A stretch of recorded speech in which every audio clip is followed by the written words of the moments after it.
penso que per garantir sostenibilitat dels oceans, el principal és posar-nos d'acord.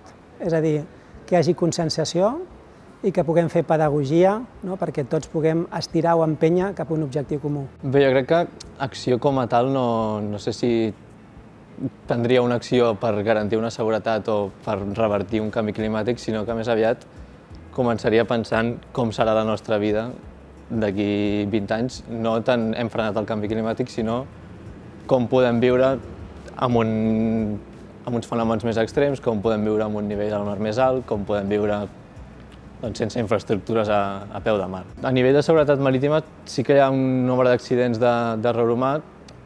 El gran repte seria fer una reducció d'accidents, molts són d'origen humà, és a dir, aquí entrarà la tecnologia en reduir aquest error humà, però a la vegada l'accidentalitat marina afecta també a la contaminació marina, és a dir, grans focus de contaminació són els accidents o fenòmens que no estaven previstos. Crec que és molt important que s'assegurés el transport de mercaderies via marina. És a dir, no podem permetre que se'ns estiguin caient no sé quants cents o milers de contenidors al mar. S'hauria potser de controlar també més o posar més èmfasi amb la circulació marina, és a dir, controlar amb patrulles o controlar, assegurar una miqueta aquest entorn. Gairebé tots els models climàtics de moviment de les masses d'aigua a l'atmosfera, de la humitat, indiquen que la Mediterrània, amb el canvi climàtic,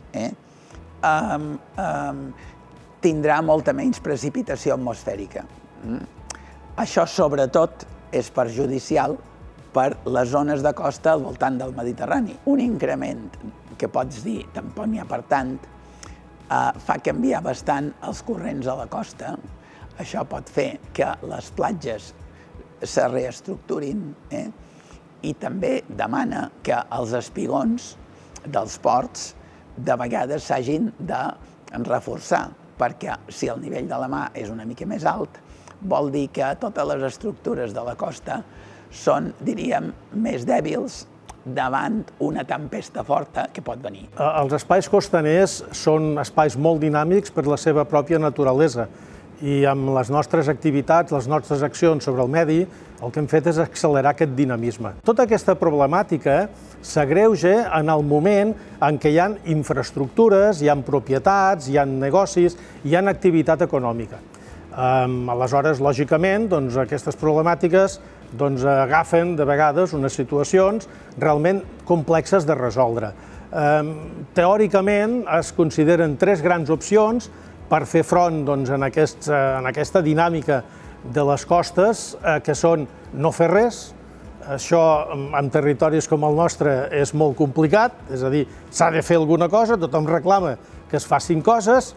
Una altra opció és el que s'anomenen les solucions toves, o si voleu, més modernament, solucions basades en la natura, i finalment hi ha una tercera via, que serien les defenses o les accions dures, és a dir, l'artificialització de la costa. Aquí podíem pensar que si puja el nivell del mar potser hem de canviar de posició la carretera o la via del tren o situar els edificis una mica més amunt. Jo crec que s'hauria de pensar i reflexionar sobre que això no seran episodis extrems puntuals, sinó que potser ho necessitarem de cara al futur. Aleshores, pensar en una sostenibilitat de tot el que és l'entorn urbà al voltant del mar és una cosa que se necessitaria. Aleshores, hauríem de pensar en el que és tota la zona litoral, com és la construcció civil, com és la urbanització d'aquestes àrees, i inclús d'altres zones un poc més d'interior, perquè, per exemple, s'hauria de facilitar el drenatge de totes aquestes aigües, potser mantenint zones que siguessin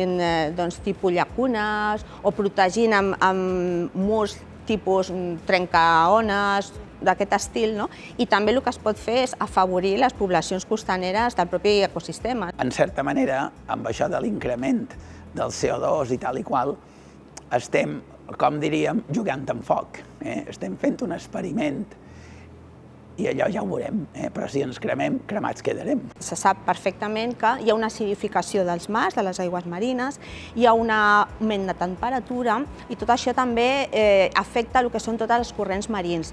i com es pot entendre perfectament, tot això afecta a tots els ecosistemes dels oceans. A nivell de restauració, anem a dir que hi ha activitats o accions actives i les altres més passives.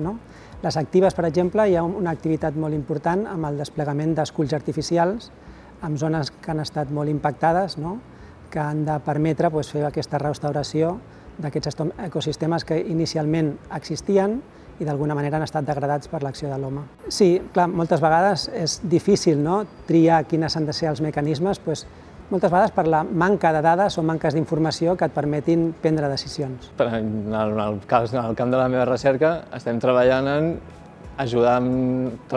en sistemes de política pesquera. Des de l'enginyeria naval determinem com és la pesca, quan passa, quan no.